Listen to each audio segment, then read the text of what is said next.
It is live from the blue carpet at the Chase. Of course, this year the blue carpet is honoring healthcare workers. The Chase, presented by Eisenhower Health, one of the partners of DAP Health, and the special itself presented by Amazon. We're talking to so many community and civic leaders about why they care about health equity, healthcare access, and we're talking to some of the celebrities that are performing this evening, including tonight's headline performer, Darren Criss. Stay tuned. Welcome to The Chase, the 30-minute special exclusively on NBC, presented by Amazon. We're here on the blue carpet with David Ambrose from Amazon talking to us about their support for DAP Health. David, how are you?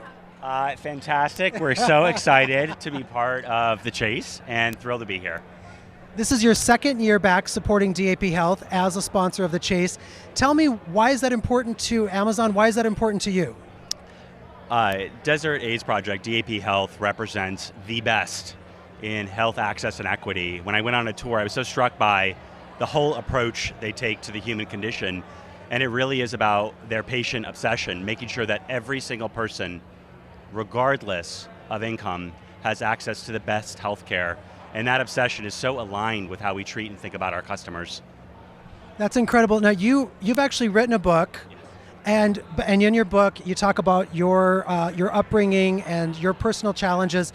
Healthcare access was part of that story. Personally, how has healthcare access affected you? Yeah.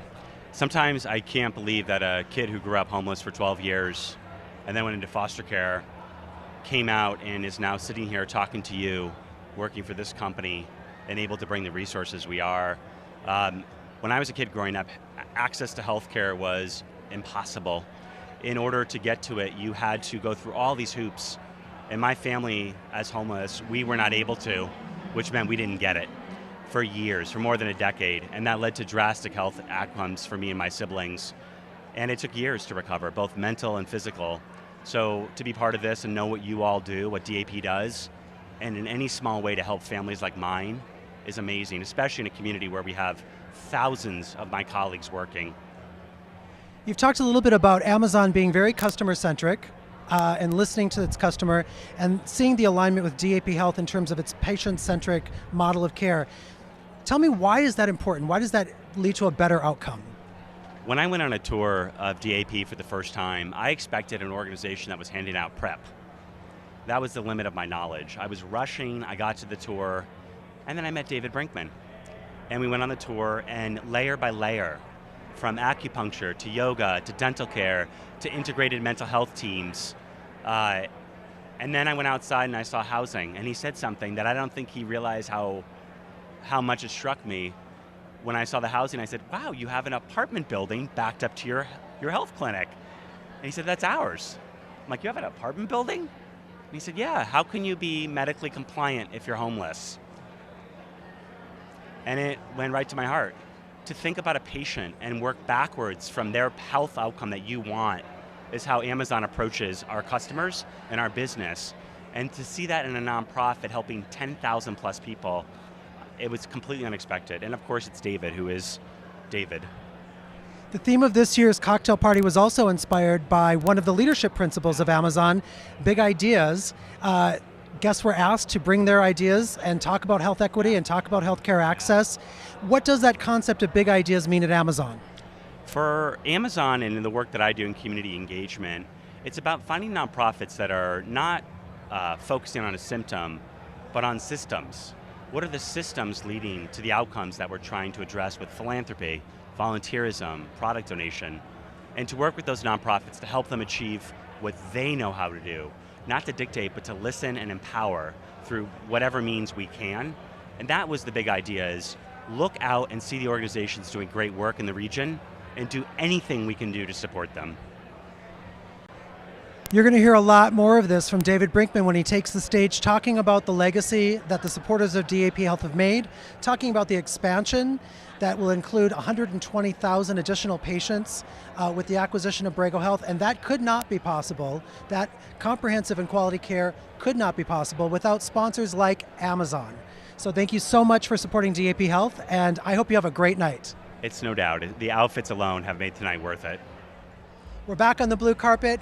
We're talking to another supporter of DAP Health and so many other organizations in this community. Nino Elliott of the Standard Magazine. How are you? I am great. Another great event, Stephen. Another great event. We're talking to supporters about why they're so active, and your magazine is so active in supporting local community organizations. Why does that matter to you? Well, it matters to me because our community needs the support and the help and everything like that. So I try to make sure that our publication does anything we can and everything we can for the community. You've been a part of this community for a very long time. You've been to a lot of chases. You've seen the organization change. You've read the news about DAP Health expanding. What does that mean to you as a member of the community whose legacy now becomes part of this expanded access of healthcare? Well, I think it's important to try to reach everyone and try to again reach out so everyone could partake and be part of this awesome organization. I mean, it's a great organization, and like you said, I've been here for 25 years, and I've seen the growth and I've seen the changes, and it's going in the right direction, in my opinion. So the Standard Magazine tells the really important stories of the LGBTQ plus community. What issues regarding healthcare access or health in general do you see as most pressing for the community today? Well, I think that everyone, especially with everything that's happening in the last couple of years, the last few years, we've seen so many issues with health and COVID and HIV and everything. And I think that the biggest issue to me is that, again, we reach as many people that we can and help as many people as we can. That's important to me. So if you haven't read his magazine, you can go online. What's the website? www.thestandardps.com. DAP Health is very appreciative of the Standard support. It helps tell the story to all of the new residents of the Valley who may not know the work that DAP Health is doing and may not know that the access to care they need is within arm's reach. Stay with us. We're going to be on the blue carpet having more conversations. We're back on the blue carpet with tonight's DJ Mod Girl. How are you? I'm great. I'm so excited to be here. It's a gorgeous night. It's the best event of the year. You were just DJing Amazon's incredible cocktail party called Big Ideas. What was the vibe like in there? It was happening. Very upbeat, very fun, very friendly, ready to party. Okay, give me one quick tip on fashion because that's what you're best known for. How did you choose this tonight? Well, I like to match the decor, so I chose this blue number, super sparkly, and I do have a pretty exceptional coat because, you know, comfort is important. It's a mixture of looking fab and feeling comfy. You heard it from DJ Mod Girl. We're live on the blue carpet. Stay with us. We've got more coming. We're back on the blue carpet, and we are going to be talking with Albert Gonzalez, of course, one of the community leaders attending tonight's event. How are you, Albert? Doing well. Thank you so much for having us here, Desert Age Project. I mean, what a great evening. I didn't attend last year's, but I heard it was great. Very excited about this year and what DAP is doing, or Desert Age Health. You know, I think it's just wonderful what they're doing for the community and for the Coachella Valley. I love that it's not just gay, but it is more inclusive with healthcare that it is providing here in the Coachella Valley, from Palm Springs all the way to the East Valley. You know, that is quite remarkable. Yeah, so you grew up in the Valley, Yes, and I so did. you know the challenges Yes. that this community has around healthcare access. What's been your experience, or what has your experience been in terms of a life changing when they get access to care? Given the demographic here in the Coachella Valley and working with the Hispanic community, and also just being raised in Indio, you see a lot of disparity. You see a lot of, I mean, not everybody has health care. A lot of my employees do not have health care. It is expensive. It is a privilege to some of them.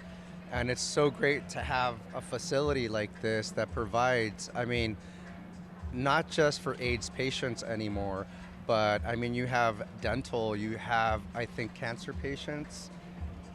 I mean, it is great what they are doing. So you grew up here and you continue to give back to the community in addition to being a board member at the LGBT Center, or now the Center. You are part of some of the most successful restaurants in the Valley, and you support almost every organization in the Valley. Why is giving back so important to you? For us, giving back here in the community, when we first started with 849, the first 2 years of our startup was the worst economically. We would do caterings for different charities and organizations, and we were struggling at that point. And we would have employees ask us, why are you guys doing this if you can't afford it? And because this is what you do. You know, you lift up the community. You do this for the community because you will never know when you will need the community. And that's one thing that I love about Palm Springs. There is such a sense of community here. You're walking down the street and there's a hello, a goodbye. And then going back to community, when COVID hit, our doors shut. 849 is not known for to-go. And we were selling sea bass at $32 in a cardboard box, and people were paying it. They were paying for the burger. They were paying for the sea bass out of a cardboard box. We saw the community come out and lift us up. They would pay our employees, they would tip our employees $100 on a burger. And that was the only reason that we kept our doors opened also, for the employees. And we got to tell them, this is why you help the community. Albert Gonzalez, community leader, and you can learn more about Albert in the next DAP Health magazine coming out at the end of April. Over 200 racks across the Valley, or stop into one of the 4 Revival stores and pick up your copy. You're going to want to read his story. It's enlightening and it's inspiring. Thanks for talking with us. Bye. Stay with us. We'll have more coming up. We're back on the blue carpet. The fashion tonight has been over the top, and our next guest is no different. Of course, we're being joined by Keisha D, much beloved across our community. She's performed at every fundraiser you can imagine and supported every nonprofit you can imagine. And she's talking with us tonight here on the blue carpet. How are you? Fantastic. So excited to be here. It's a fabulous event. So I heard a rumor that you're going to be on the cover of the next DAP Health magazine. I am. I'm very excited. Yes. Talk to me about that experience. What's it like to do a cover shoot and to have your story told? Well, it was an amazing honor. I didn't expect it, so it was very unexpected. But you know what? I'm so excited to be able to share my story and share how DAP has affected my life. I mean, my best friend, David Bader, he's the one that made the first call for me to, I believe, you, to say, can you help her? And sure enough, here we are today, celebrating because we're here. You're here, and you look so well. You know, we talk about wellness and we talk about access to healthcare, but your story is a little bit different because you knew about DAP Health, but you didn't know that they provide healthcare to just anybody, right? Right. I did not have any clue, and the gentlemen, my buddies, they said, no, we're going to make the call. They're for everybody. We thought it was the only place she should go.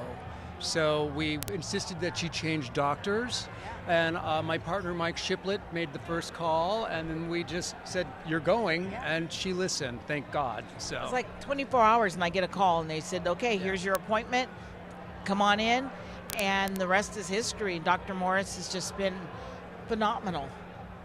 Tell me about... Choked up every, oh gosh.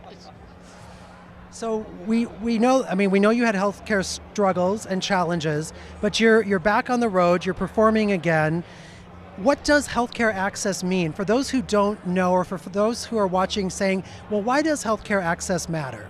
What do they need to know? It's empowering. When you have nowhere to go and you're feeling terrible and you're sick and no one can even answer your questions, you just begin to shrink. And it's empowering. It was empowering for me just to be able to, I was in a wheelchair at the time they wheeled me in there. But Dr. Morris, I said, I want to just die. Can you just help me leave? And Dr. Morris said, that's not what we do here at DAP. We're here to help you live. And that moment of empowerment of, wait a minute, there is a place to go where they listen and they care, and the care from start to finish. The minute you walk through the door, the person greeting you is, good morning, hello, how are you, welcome. it's it's empowering, and you want to live, you want to start getting better. And that's something I did not have before. I literally said, please just let me go. And It gave you the will. it gave me the will to live. It gave you the will. And I came out and I told the guys, I said, I think I might make it. And we are so glad you did. You do so much for this community. The community will be able to see Ms. Keisha D on the cover of the next DAP Health magazine at the end of April. So check your newsstands all across the valley or stop into one of Revival's 4 stores. It's going to be there. Pick one up. You're going to want to read her story. It is empowering and it is inspiring. And I'm being joined by DAP Health board member and co-chair of the Chase, Kevin Bass. How are you, Kevin? Good, Stephen. How are you? I am so excited. This is the biggest night of the year. How does it feel to be back on the blue carpet? It feels amazing. You know, a year of work went into this. So to actually have the night come and we're here and it's a gorgeous night, how do I feel? I feel great. I asked David this question because this is his 16th annual Steve Chase. Do you remember how many of these events you've attended? I do. This is the 29th. I have been to 28 out of 29. I was not at the very first one. Talk to me a little bit about what's been the biggest change. How have you seen this event evolve over those years? And what does that evolution feel like to you? Well, you know, DAP has changed a lot over 29 years, as has the event. You know, when it first started, it was a small little event that was put on by Steve Chase and Joan Kroc and a couple of other social lights. And over the years, it's become a much broader event that is more encompassing for the entire community, sort of like DAP Health, where you basically saw, even 15 years ago, you saw 500, 600 gay men got all dressed up and came to support their community. Well, our community is much bigger than gay men now, both DAPs and our community in general. And so we've got 1,000 people tonight, and it's as diverse as you'll ever see. You help lead strategy as a board member, and you have for many years. What do you see with this new expansion happening, with the Borrego acquisition happening? What do you hope the legacy of that will be for the past, present, and future supporter of DAP Health? Well, you and I have had this conversation before. If anybody would have ever told me that in the 80s and the 90s and even into the 2000s, that there would ever be a silver lining from the HIV/AIDS crisis, I would have laughed at them because it was such a horrific time. And as a community, we knew we had to do something. We didn't know what we were doing. We were flying by the seat of our pants. Nobody knew what they were doing, except we knew we had to take care of our own because nobody else was. Nobody else would. And so we learned over the last 40 years of what it means to take care of a community. And that community, as I said a minute ago, is much broader. So to be able to take everything we learned from the 80s, the 90s, and the 2000s, and now apply it to the entire community, not just people living with HIV and AIDS, but we're talking about people that are living with cancer, people that are marginalized from A to Z, women, trans people, and frankly, people that just don't have access to health care. And so for us now to be able to provide access to health care, and I mean health care from soup to nuts, regardless of the ability to pay, oh my God, how great is that? I'm gonna start crying, sorry. It's pretty amazing. It's an incredible legacy, and I love hearing you talk about it because it just feels like, me too, I want to cry hearing you talk about it, but I love that there is that silver lining. I love that this pays tribute to those that we've lost and those that are still living, and those that have not yet received care at DAP Health, but will walk through the doors tomorrow. Absolutely. Let's pivot to something more exciting, and that is tonight's event. You've been planning it for a year. Talk to me about what do you hope people will take away from the night, just in terms of a general feeling even, because it feels like such a more intimate setup. It is more intimate, but yet our mission is so much broader now than it's ever been. And I get so excited when people come up to me, it happened last year, and I know it will happen this year, at the end of the event and said, I had no idea you did this, you did that. I had no idea you had women's care. I had no idea you had trans care. I had no idea that you deal with substance abuse, that you deal with mental health, housing, all of the services that we provide at DAP Health, most people, we live and breathe it. I live and breathe this work, but most people have no idea. And so to be able to bring 1,000 like-minded people together in a beautiful setting, and it will be entertaining and it will be fun, but to actually hear what we're doing today and what we're doing in the future, that's exciting to me. Thank you so much. It's Kevin Bass, and he's been here for 28 of the 29 Steve Chase Humanitarian Awards, and has probably been serving as a co-chair for most of those. Off and on for 29 years. That's what service looks like. This is what community looks like. Stay tuned. We're going to stay on the blue carpet, and we're going to continue the conversation. We've got Sekan Senglo, Nick Adams, Michael Urie, and of course, tonight's headline performer, Darren Criss, and so many more conversations live on the blue carpet at the Steve Chase Humanitarian Awards. You're not going to want to miss a minute of these conversations, so stay with us. We're back live on the blue carpet, and I'm here with DAP Health CEO David Brinkman, who is going to be addressing the audience for his 16th time. It's his 16th time as CEO, welcoming folks to the Steve Chase Humanitarian Awards. How are you, David? I'm very, very excited. I can't believe that it is our 29th year. It's incredible. Is there a message that you hope to leave attendees with tonight? There is no doubt that the difference that is made in this community is because of the donors to DAP Health. We've accomplished so much, and there's a lot more to do. So you've been a champion of DAP Health expanding healthcare access for many years. What do you see as its role in the region going forward into the future? Our role is to pay forward our founder's vision, which is to always open our hearts and our doors to all those who need care in the region. And as you know, right, our growth is going to be significant in the next 12 months with our acquisition of Borrego Health. That's great. So there are probably over a dozen elected officials attending the Chase. What do you view as DAP Health's role in advocacy and building partnerships across the political line to advocate for the patients who call DAP Health their healthcare home? You know, we are all Californians, and California is a great state, but there are still thousands of people who live in our region who do not have access to healthcare today. For us, it is a basic human right, and all those who represent us, we want to join hands and make sure that access is provided. Thank you. So there has been news about DAP Health's goal of protecting healthcare access for the 120,000 patients at Borrego Health. Have you had an opportunity to reflect on the legacy that leaves for supporters of DAP Health, past, present, and future? There's no doubt that the legacy will be, as it's always been, which is caring for our community. It's the same vision that our founders had, and now we'll just be able to multiply it. So this is your 16th Steve Chase Humanitarian Awards. How has this event changed over the course of your tenure as CEO? What has the biggest change been in your mind? In so many ways, it's the same because it's people who have big hearts, very, very generous, care about their community, and it's changed in that every year new people get introduced to the mission. And this year, you're going to be making your remarks on a satellite stage right in the middle of attendees. How does that feel to be so close to everyone? I love that part, right? Because my speech tonight is thanking the attendees, and so it's going to be great to be right in the middle. Thanks, David. So here we are, blue carpet, with more to come. Stay tuned. We're back on the blue carpet, and we're going to be talking with Eric Davis from GED Magazine, a supporter of DAP Health and a sponsor of tonight's event. How are you doing, Eric? Great, great. It's so fabulous to be here. So you are famous for being a community builder, a community leader. You bring people together through your magazine. You sponsor a lot of events.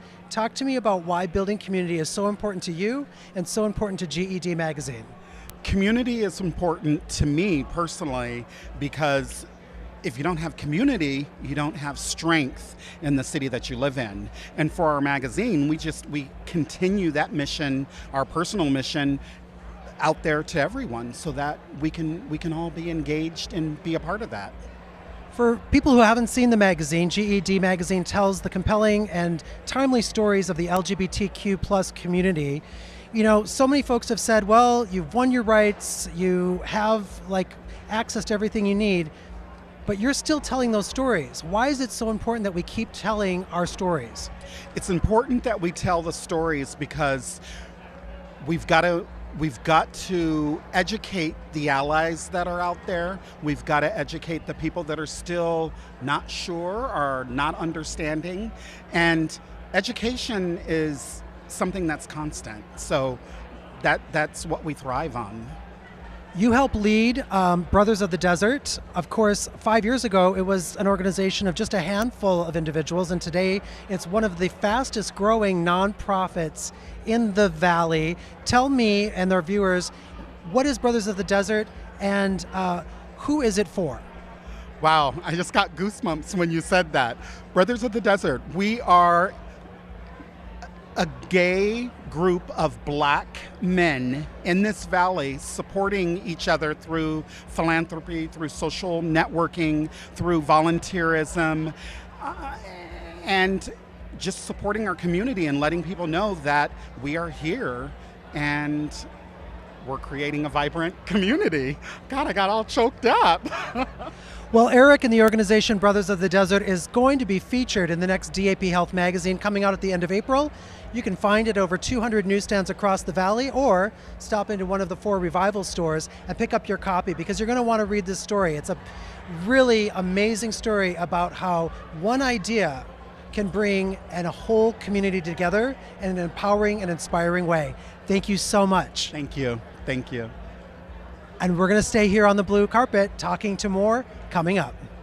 We're back on the blue carpet, and I'm going to be talking with Richard J. Alexander, director, producer on Broadway, and now a local resident right here in Palm Springs. How are you? Hi, it's so nice to meet you. I did my research today when I found out you were going to be here. So. Oh, you did? What did you find out? I found out who you are and why you're here.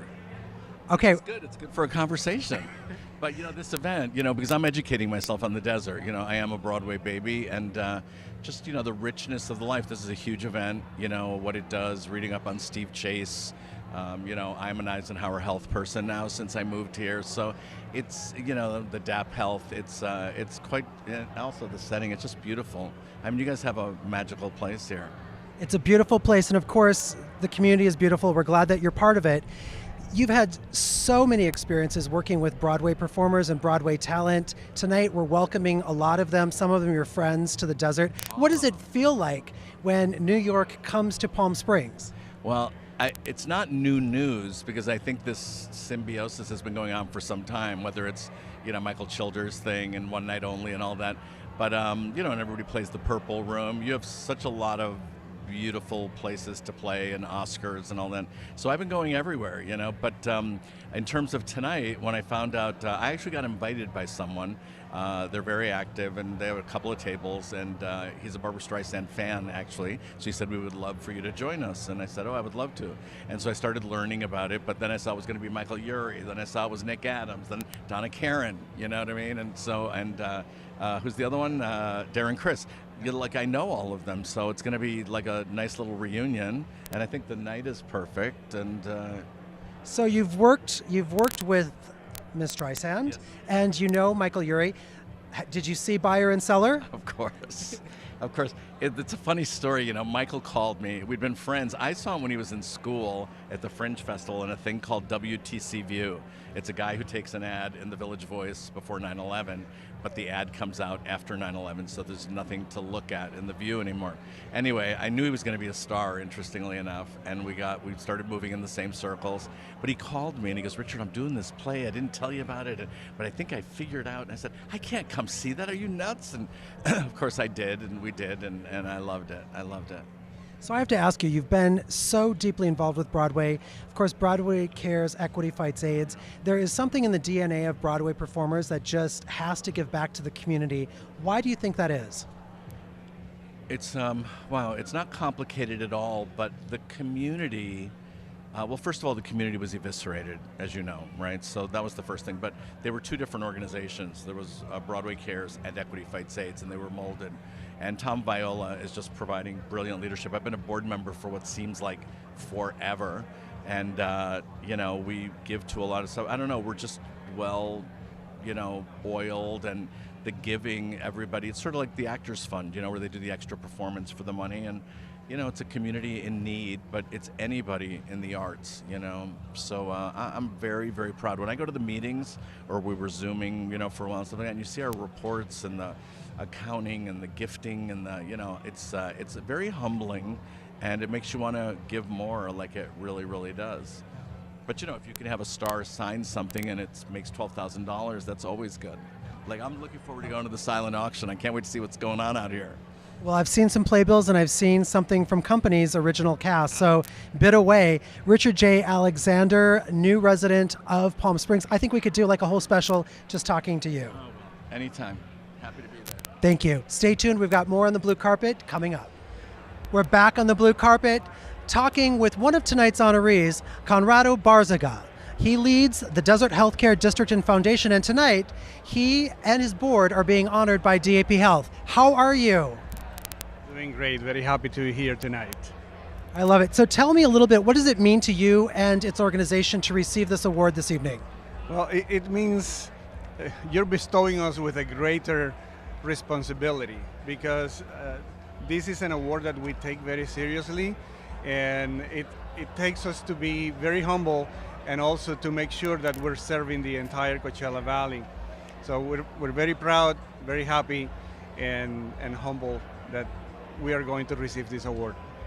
One of the quotes that I've read from you that I really love says something to the effect of 21st century solutions are required for 21st century problems. What does that mean as it relates to healthcare in our valley? When I said that, I meant we have a healthcare district that is 75 years old.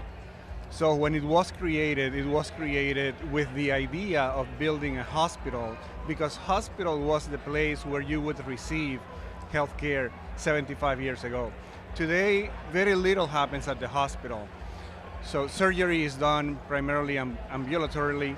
We also have primary care that was not in existence back then. We need to build an infrastructure that it creates access to primary care for everyone, so that we start early on to take care of our health and we age healthier.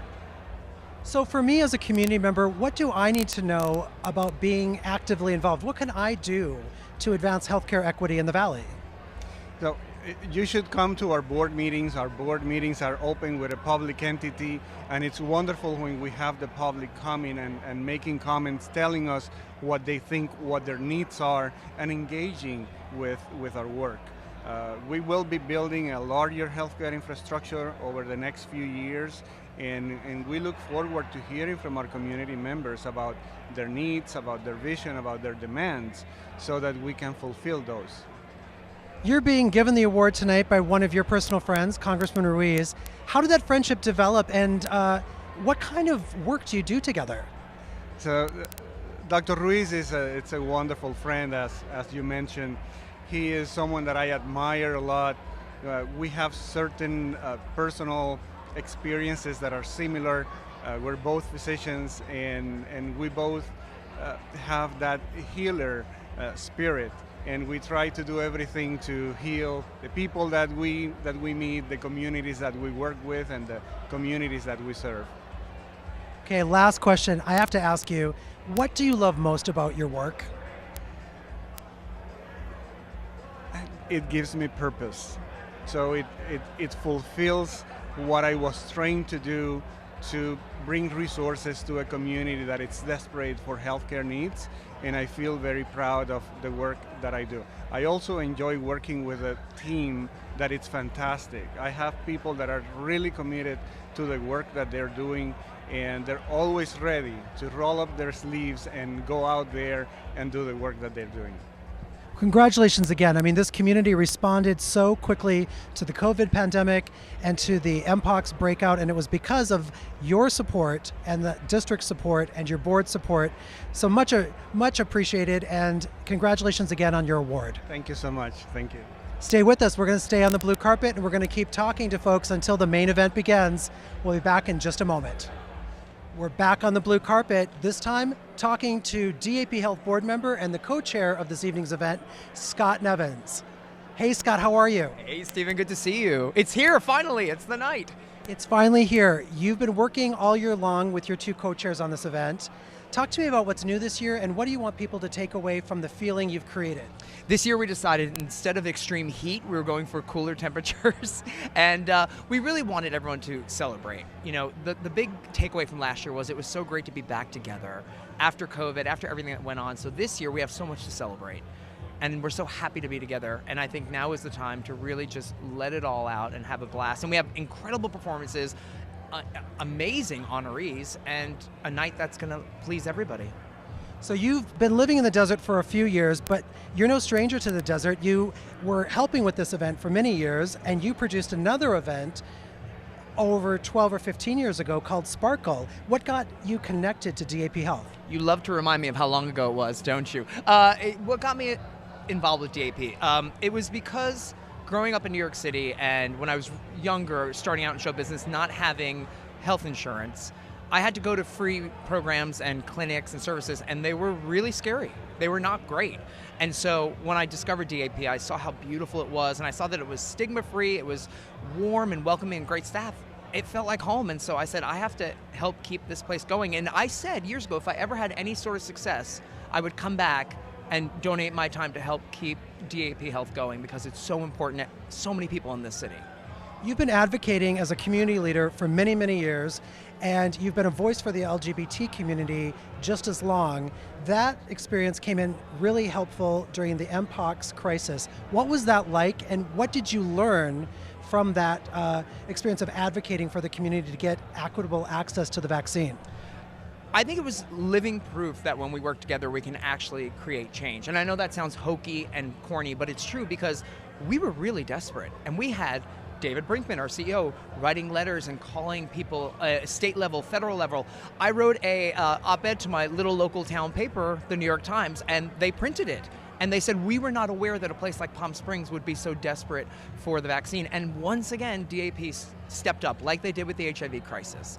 And it was eerily familiar for a lot of people, and not in a good way. It was really a moment where a lot of men and women, but mostly men of a certain age, stood back and said, how is this happening again? It was terrifying. And so I wanted to do whatever I could, just like so many people who were not in positions of power, just community members, wanted to do something that would help speed up the process, and we got there. I know a lot of people have said they think that the LGBT community has already won all of the rights that it needs and that those rights are protected and that it might be time to invite someone else to the table. But I know you've been very active in staying at that table, bringing a voice to the community that needs to hear that voice and to advocate for the change that you think is important. What is your takeaway for the community or a community member that's not sure if they should step up and get involved? So to your first point, I think everyone should be at the table. And so I don't think we ever remove people because they have enough power or they've done enough. I think we start including more people. When you get the privilege of being at the table and you've held your place, you now pull the next chair out for somebody. And that's what I always try to do. And it's important that people get involved. Don't just sit on Twitter and Facebook and post about what you want to do. Get out and do it. We have the most amazing volunteers. You go to revivals, you go to the DAP Health campus. Our volunteers are incredible, and we could always use more. And just get involved in the city, street cleaning, you know, helping out with food banks. I try to do as much of that as I can in my free time because I believe when you're giving back, you have a stronger community.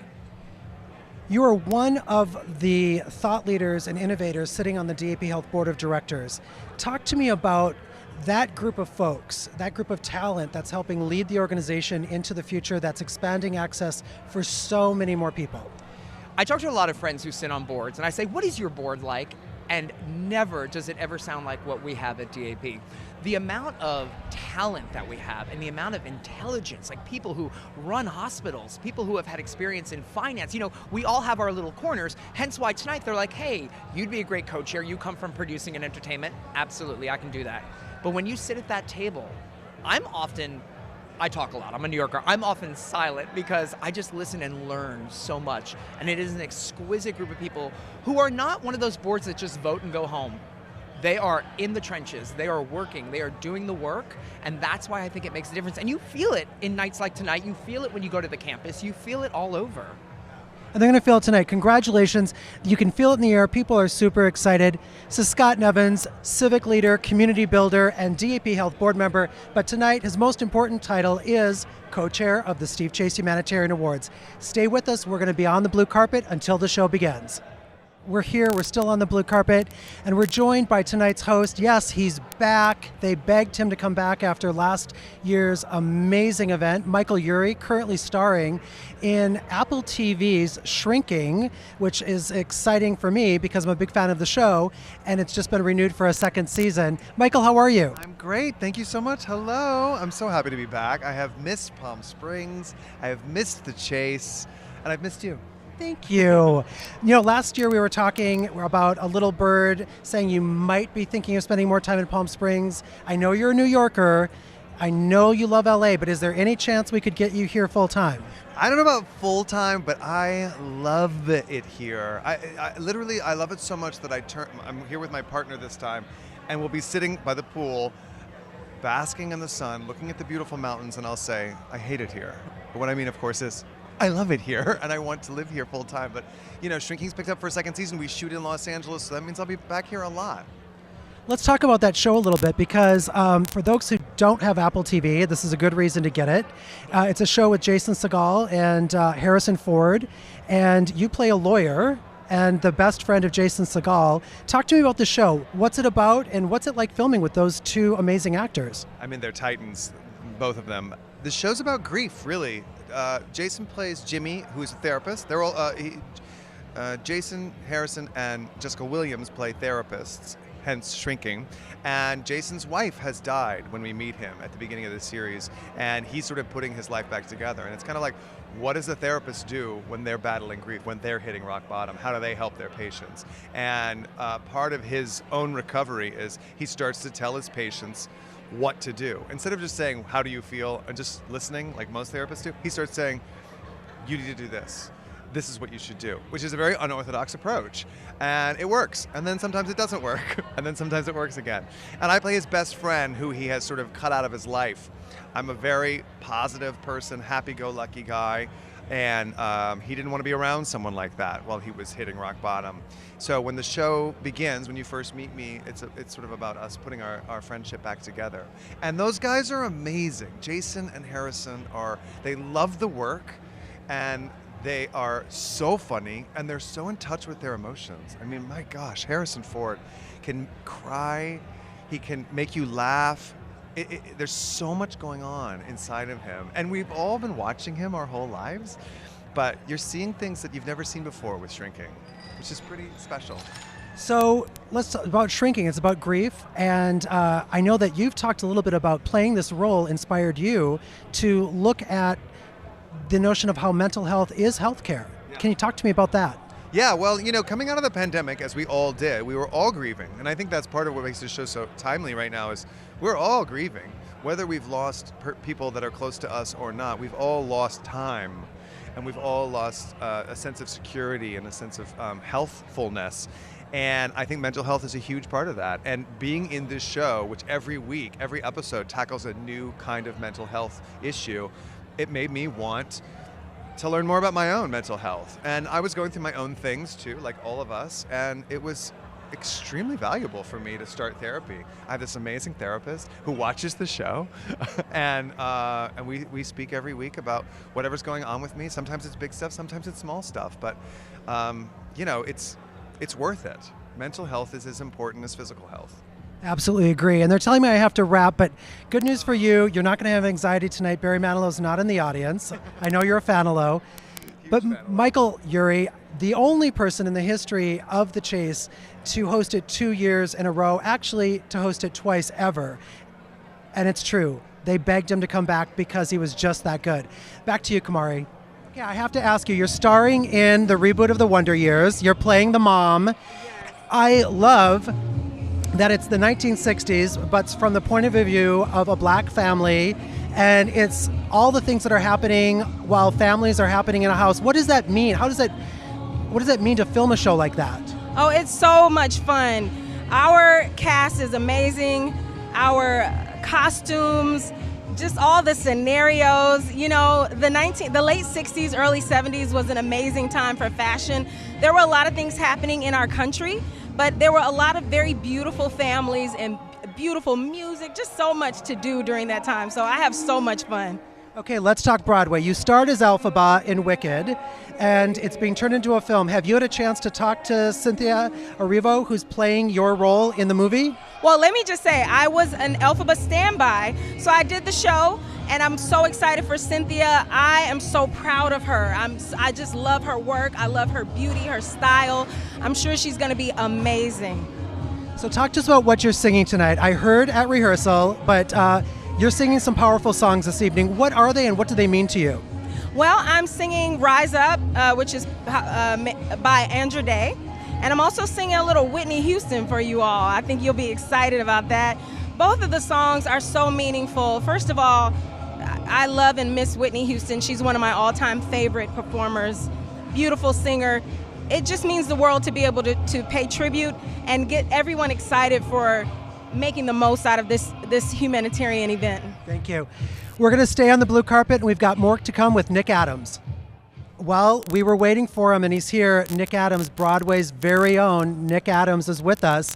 How are you? I'm fantastic. I'm excited to be here tonight. Palm Springs. Okay, so I am so excited. I've seen you in Priscilla, I've seen you in A Chorus Line, I've seen you in La Cage, I've seen you in Guys and Dolls. You've done so much on Broadway, and you were just in Hulu's Fire Island. What was that like, making that sort of ode to the gay community in such a positive and fun way? I mean, representation is so huge, and to be a part of that eclectic ensemble cast, all queer, was amazing. Not lost on me, and I'm just so proud of the way it was received, and the homage that it paid to the actual island and the experience out there. We were talking yesterday at rehearsal a little bit about healthcare access, because that's what this event funds, and you were sharing a story with me about your experience with healthcare access during the COVID pandemic. Right. I'm one of the people that lost health insurance for the first time in my life, which is something I never foresaw happening, especially in my adulthood, having been, working in New York City in this industry for 15 plus years, it's just not a reality that I thought would hit me. So tonight is not lost on me, the work that DAP Health does, and the health equity of it all, and the accessibility. It shouldn't be a luxury, and there's so much fear and shame that's associated with not being covered and trying to get access to healthcare. So tonight is so important, and I hope they raise all the money that they need. Well, I know there's a lot of buzz about you being here. This isn't your first time supporting the organization, though. You were here, 12 years ago in another event? Yeah, I did. I sang at Sparkle, which Scott Nevins used to host, and was my first time out here in Palm Springs, actually, and it was great. I'm just happy to be in the family and then back again after all these years. So your co-star in Falsettos, Max von Essen, performed last year, and you were recently working with him on Drag the Musical. What's next for that? Okay, well, we're actually, I don't know if I'm allowed to say this, but we're looking to go to the UK. We're going to hit the West End with that show. So can't say anything more official than that, but I'm thrilled. It's something that I did not have much expectation surrounding, just because it sort of came to me out of nowhere. Max as well, and I'm thrilled. I think right now just could not be more important to do Drag the Musical against all of the opposition the art form is getting across the country. So I'm excited. I know audiences in LA loved it this past fall, and we're stoked to bring it to the UK. We're back on the blue carpet. Now it's just a madcap. Arrivals are happening. Over 1,000 people attending this event. One of the reasons that they are at this event is tonight's headline performer, of course, Emmy Award-winning, Golden Globe Award-winning actor, singer, producer, Darren Criss. How are you? Hello. I'm feeling a little like a schmuck. I'm looking around all these amazing outfits going like, oh man, I really need to step up my game. What was I thinking? I should have known better, Steven. Hey, they're all here to see you. So this is your first time performing at the Chase, but you're no stranger to the Valley. Tell me about that. What's your experience in Palm Springs? A lot of friends, a lot of family out here. Spend a lot of holidays. I'm here quite a bit, as are a lot of Los Angelinos. It's a nice proximity. So especially this time of year, we've got snow on the mountains. It looks like Switzerland out there. It's green and blue. It's a Pixar movie everywhere you look. So I've spent a bit of time here. I love it here. I mean, who doesn't love Palm Springs? That's right. Do you have any favorites? The valley, the Palm Desert area, the greater desert area. You can say Palm Springs. That's where we are. The valley, is that like the proper nomenclature, the valley? We like to say the valley because it includes everybody, right? Let's include everybody. I'm all about that. The valley it is. So you're going to be performing tonight. I know you're doing a long set. Is there any one song that you're performing that you're most excited about singing tonight? Oh, I don't know. Hopefully I'm excited about singing them all. You know, I'm just trying to make sure everybody has a good time after they get liquored up and give DAP Health a lot of money. Okay, so I think a lot of folks got to know you starring on Glee. You were on that show for 5 years, and of course, Gleeks all over this city have been buzzing that you're going to be in town. But you won your Golden Globe and your Emmy playing a very serious role on one of Ryan Murphy's shows. You've worked on 3 of his projects? God, I've lost count, so I think it's around. Well, yeah, I was going to say, let's get in the mic. 3, 4. I've kind of popped in and out of a few. 4 maybe? I don't know. Yeah, it's been a bit. He's kind of famous for being a big supporter of actors and getting them involved in producing and everything else. What was the experience like for you working with him? Well, Ryan's been such a marvelous creative partner in my life, and certainly a huge supporter of my work. And the thing I've always said to him and to people as publicly as I can is, you know, actors and a lot of performers are really only as great as the roles they get, the moments that they're granted. And he's created a lot of really great moments, not only for us as an audience, but for the actors that get to bring them to life. So I'm extraordinarily grateful for. He's a visionary. So, you know, having somebody like that in your corner is a blessing and a half. So DAP Health, the organization that you are helping raise funds for tonight, started almost 40 years ago as Desert AIDS Project. I know you grew up in San Francisco in the 80s and 90s. Do you have any recollections of that time in our history during the AIDS crisis? Sure. I mean, you know, I was quite young, but obviously when you get older, it gives you pause and you think about how crazy of a time it was. You know, people were dying, you know, uncles were disappearing, things that were very serious, and you know, you may not understand the sort of complexities of what's going on at that age, but you know something is wrong and something is grim. And you know, growing up around that kind of community is, I don't know, it's an interesting way to covet communities that have been affected by any kind of disease, whether it be social, political, or viral. So it was, you know, I would have rather not have grown up around something that was so destructive, but it does give one certainly an awareness and a consciousness about something that is not just in the city limits of San Francisco, but the world at large. And you know, it's why being a part of something like this is so special to me. I believe DAP's sister company, I forgive me for not knowing the names, but was based in San Francisco while it was kind of getting started here in the Valley. So you know, as San Francisco's son, I'm very happy to be supporting all of that. That's great, thank you. So he's going to be taking the stage in just an hour or so, and everybody is getting excited to see his show. Of course, here to support DAP Health, the home of 10,000 of our neighbors who get their health care at the organization's Palm Springs and Indio locations.